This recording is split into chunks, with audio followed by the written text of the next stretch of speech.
מזמור לדוד, אדוני רואי לא אכסר, מנודש ירביצני, על מי מנוחות ינעלני.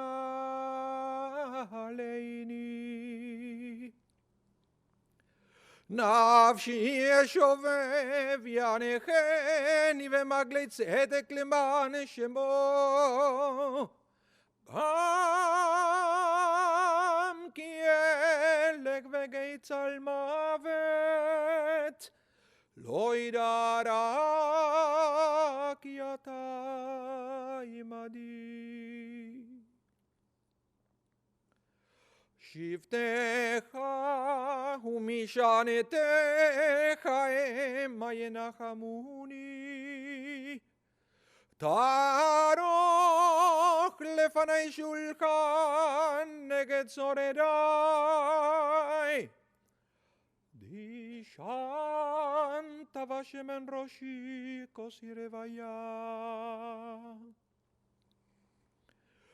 אך טוב וחסד ירדפוני כל ימי חיי, ושבתי בבית אדוני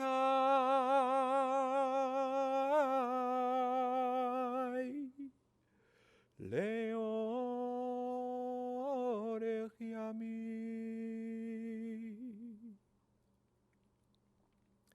The words of the 23rd Psalm, a psalm of David. The Lord is my shepherd, I shall not want. Giving me repose in green meadows, leading me beside the still waters to revive my spirit, guiding me on the right path, for that is God's essence. Though I walk through a valley of the shadow of death, I fear no harm, for you are with me. Your staff and your rod comfort me. You prepare a banquet for me in the presence of my foes. You anoint my head with oil, my cup overflows. Surely goodness and kindness shall be my portion all the days of my life, and I shall dwell in the house of the Lord forever. So we are all here this afternoon, sadly, to say goodbye to Marvin Shenkarow of blessed memory, who was known to the Jewish people by his Hebrew name, Mordechai ben Shmuel Vesara, Zichrono Libracha, the son of Sam and Shirley Shenkarow of blessed memory, the husband of the late Phyllis Shenkarow of blessed memory, special friend to Lil Brooker for the last 6 years, the brother of Barry and Rena Shenkarow, Judy and Marshall Pollock, the father of Lori Shenkarow and Jeff Brown, Maurice and Rana Shenkarow, Michelle and Lawrence Gilman, the grandfather of Natasha, Jillian, Sydney, Sam, Tyler, Samantha, Abby, Greer, and Nathaniel. Marvin passed away on January 17th, unexpectedly, at the age of 73.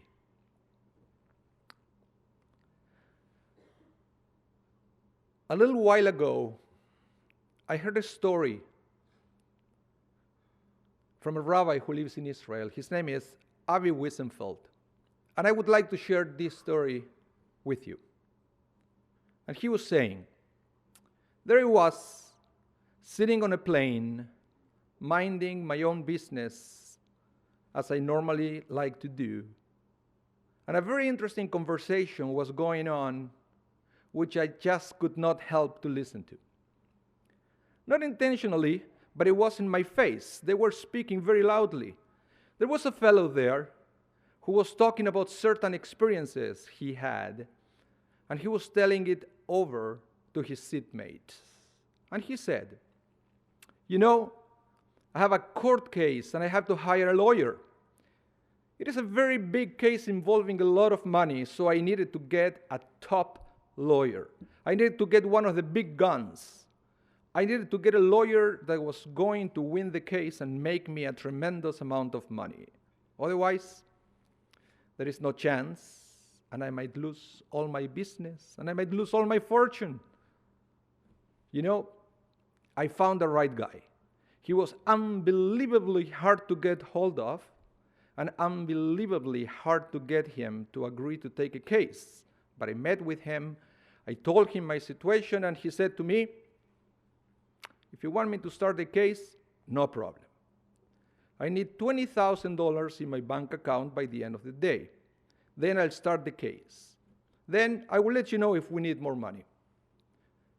You know, $20,000 is a lot of money, but everybody said he was the best of the best.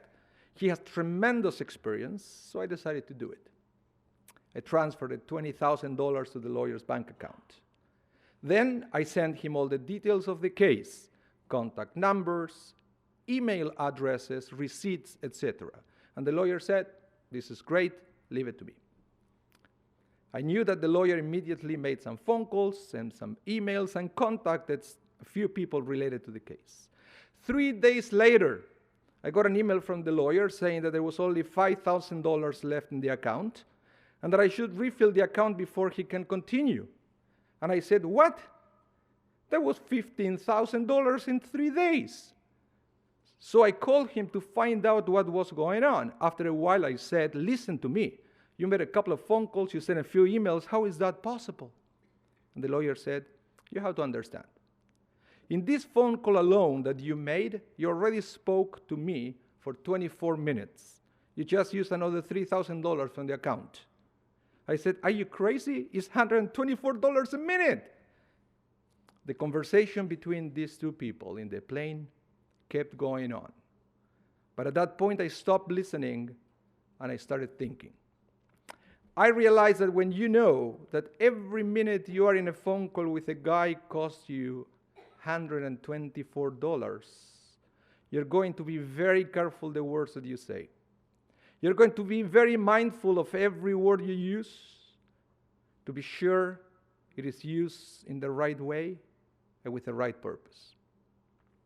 The story ends there, but I believe our lives are not much different from the lives of these people in this story.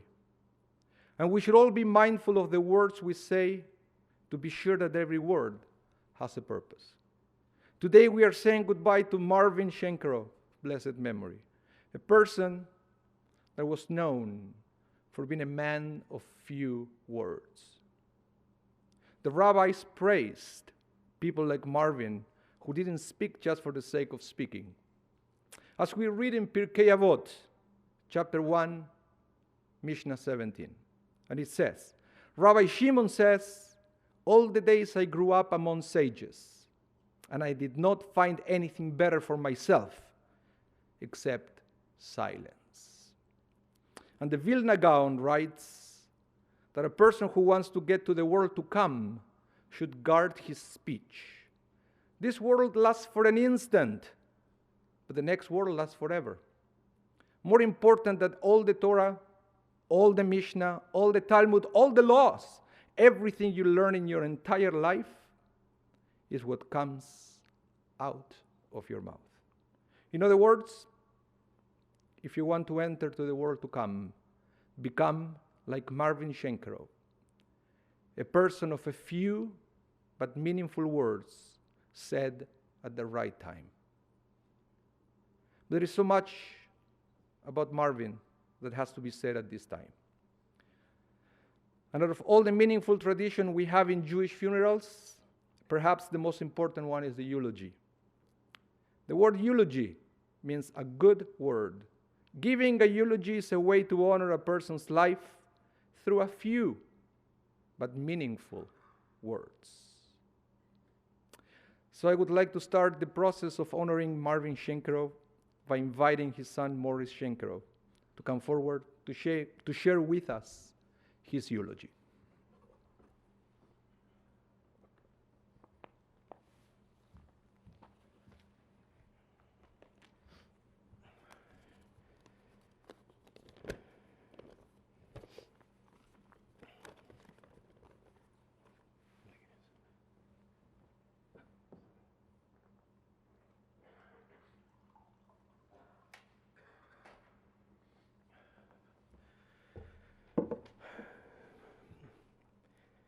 As the rabbi mentioned, my dad was a man of few words, but the ones he chose had great meaning. Such was the case with the people in his life. The first and greatest love of my dad's life was my mom. He truly never really recovered after she passed away. My mom and dad had a wonderful 44 years together, where they chose to spend their time with all of us while always making time for each other. His greatest times were spent with his family, traveling the world, and our time at the lake. Over the years, as our family grew, he welcomed Jeff, Lawrence, and Rana into our family with open arms. His focus and love really changed with the births of Natasha, Tyler, Jillian, Sydney, Samantha, Sam, Abby, Greer, and Nate. My dad wasn't a person who found it easy to express himself sentimentally with words. However, his actions and example of commitment is a legacy he passed on to us. When he spoke, his voice lifted when the conversation was about our children. He was so proud of each of you, and he loved you all very much. Most of all, my dad loved our time at the lake. He loved to fish, although not too early and only in good weather. He loved to barbecue, almost burning the cottage down every single time, and boating us around the lake, of course, before cocktails, and sometimes not. There was some empty land beside our cottage, and when he heard an offer had been made for it, in typical Marvin fashion, he outbid them at the last minute, smashing the hopes and dreams of a newlywed couple so that our family could have room to grow together at the lake. My dad loved to travel and collect artifacts from around the world. He and my mom were so lucky to travel extensively with Barry and Rena, cruises with the Sectors, dude ranches with the Stearns, you name it, and they did it.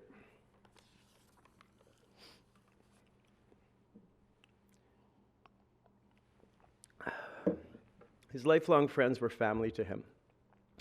My dad was black and white with very little gray. He loved his friends very much. And if you were blessed to be one of them, you were truly loved. You know who you are. Thank you for always being there for him. My granny and Zeta instilled a deep sense of family and tradition into my dad. Barry and Judy have been pillars in his life. He relished in his role of the big brother, being there for Auntie Judy, and developing a close relationship with his best friend and little brother, Uncle Barry, which grew to include Rena and Marshall. Uncle Barry and Auntie Rena, thank you so much for everything you did in Florida this week. His family extended to include the Stahl family, spending time with Morton, Aubie, and Shelley, and Richard and Lisa. He cherished spending time with you and your families, and he loved you all very much. Business was a big part of his family life. Working with his Zeta Moish helped develop a tremendous sense of business acumen and added to a special relationship they had. After he and my mom were married, he took great nachas in merging the Stahl and Neiman companies to create Sterling Stahl. Sports played a big part of my dad's life, and then ours. From playing football in his younger days, watching games on TV, seeing the Blue Jays, and the endless memories of going to Jets games, especially on Friday nights, I actually thought Ray and Jerry's was a Shabbat institution. Some of the biggest hugs I ever got were celebrating big wins. He was lucky to find love again with Lil. Lil, you gave my dad happiness and purpose. During your relationship, he was lucky to have developed close relationships with your family. Melanie, Michael, Hartley, Avery, Samantha, Andrew, and Ben. He really enjoyed spending time having dinners and birthdays with all of you. Special thanks to Michael and Andrew for the medical care, time, and attention you always gave my dad.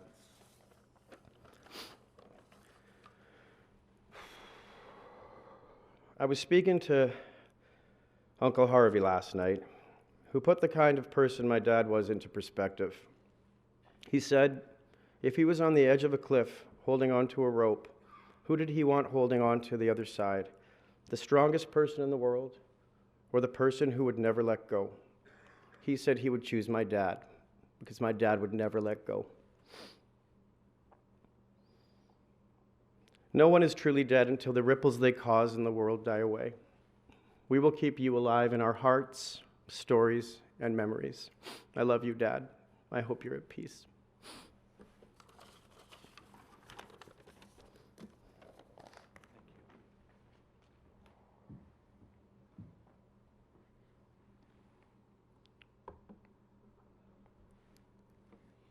Thank you for those words. And I would like to invite now Natasha Brown to come forward to eulogize her grandfather.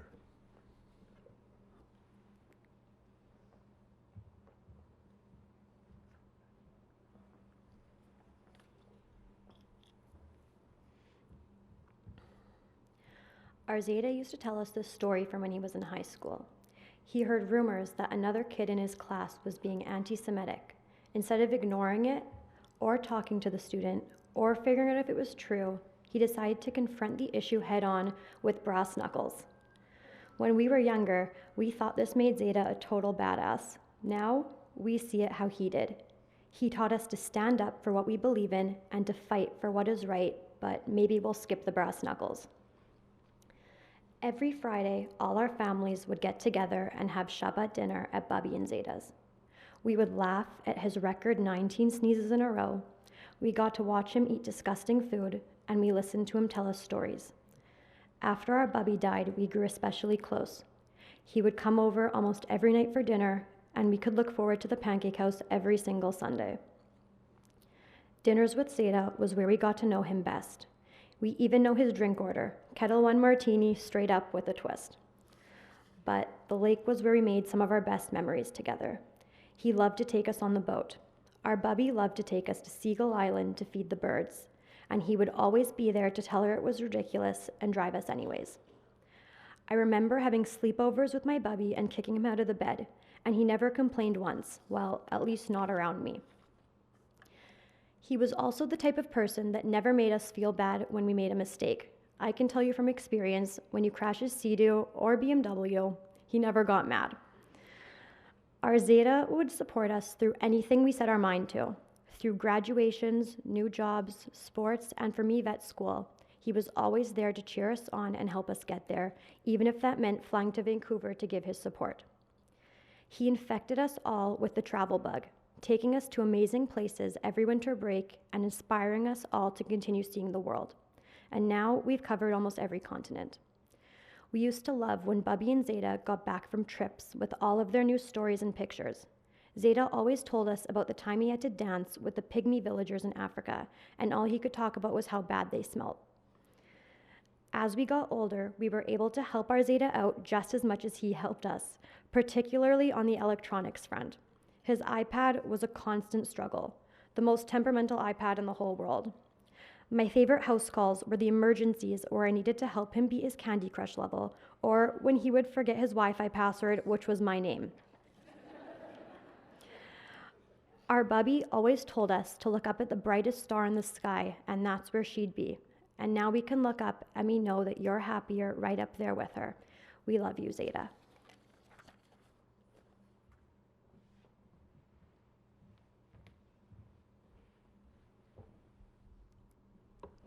Thank you so much for sharing those words. May the memory of Marvin Shenkarow be a source of blessing and inspiration for many generations to come. I would like to ask you all to rise now for the memorial prayer, the El Maleh Rachamim.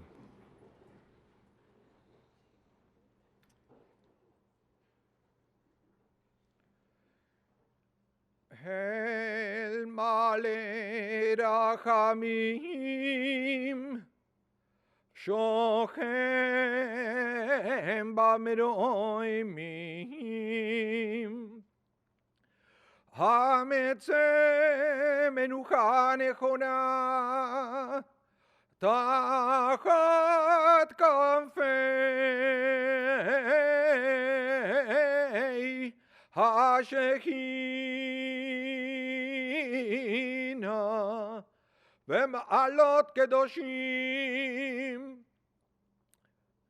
Kedoshim Uteorim Kezoyer Arakim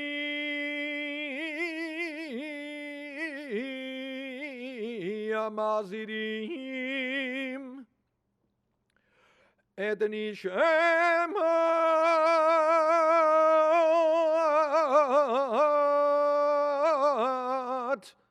et Nishemat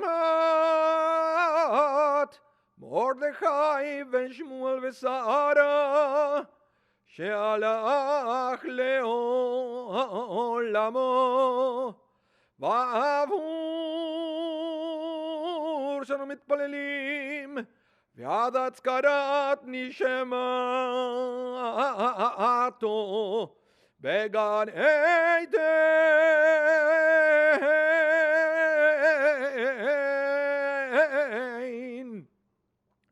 בגן עדן תהי מנוחתו לכם בלרחמים אז תראיו וסדרכנה אף לעולמים וצרור בצרור החיים החיים את נשמתו אדוני ונחלתו וינוח ושלום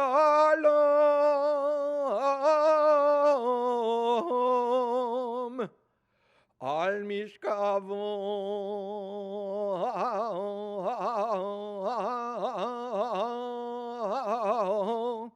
ונאמר Amen.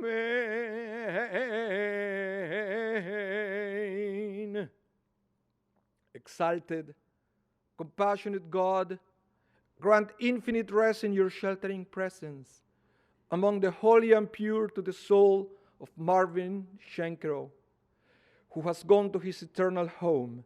Merciful One, we ask that our loved one find perfect peace in your eternal embrace. May his soul be bound up in the bond of life. May he rest in peace. Let us all say, Amen. You may be seated.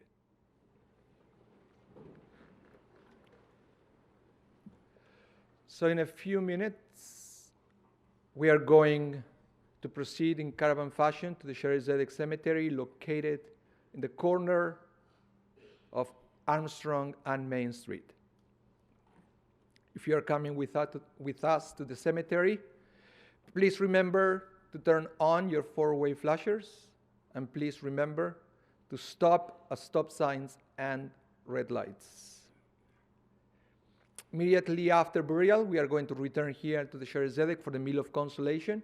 If you decide to stay here for the family to come back, if you are not coming with us to the cemetery, remember that it's going to take around an hour and 15 minutes for them to come back. The Shiva will be observed at the home of Lori Shenkarow and Jeff Brown. It's located at 459 Park Boulevard East. Wednesday to Sunday, please free to visit at any time. The morning service will be chanted at the house at 8 a.m. and evening service will be chanted at the house at 7:30 p.m. Everybody, of course, is invited to come, participate, and honor the life of Marvin when visiting with the family. Donations on Marvin's memory could be made to the Marvin and Phyllis Shenkarow Fund at the Jewish Foundation of Manitoba. So at this point of the service, I would like to invite the pallbearers to exit now and to assume their places alongside Marvin's coffin.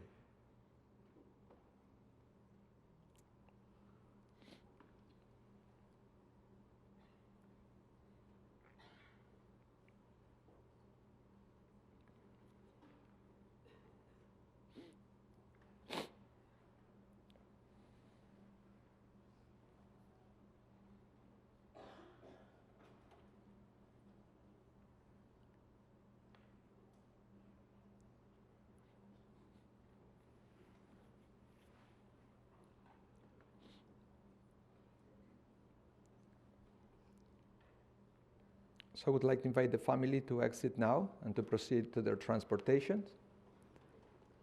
And for the rest of us, please remain in your seats.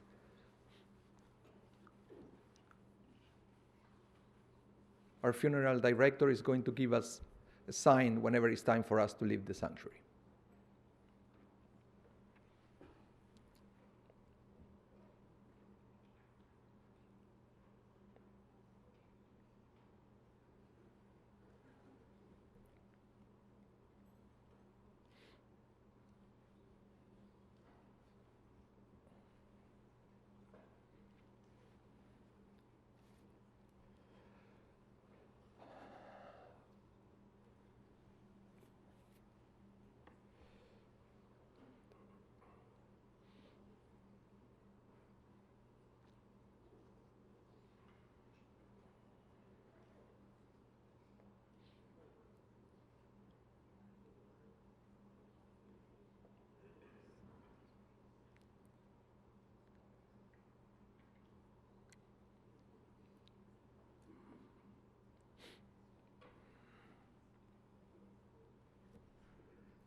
As we give time to the family to exit, let me remind you that once we give the go to leave, to exit the sanctuary, the tradition is to leave the building immediately and to form two lines outside the building through which Marvin's coffin can find its way into the hearse.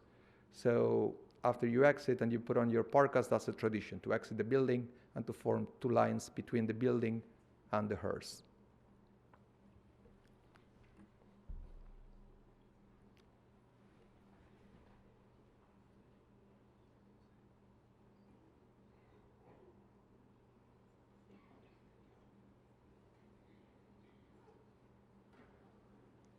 That's our sign. Thank you all for coming.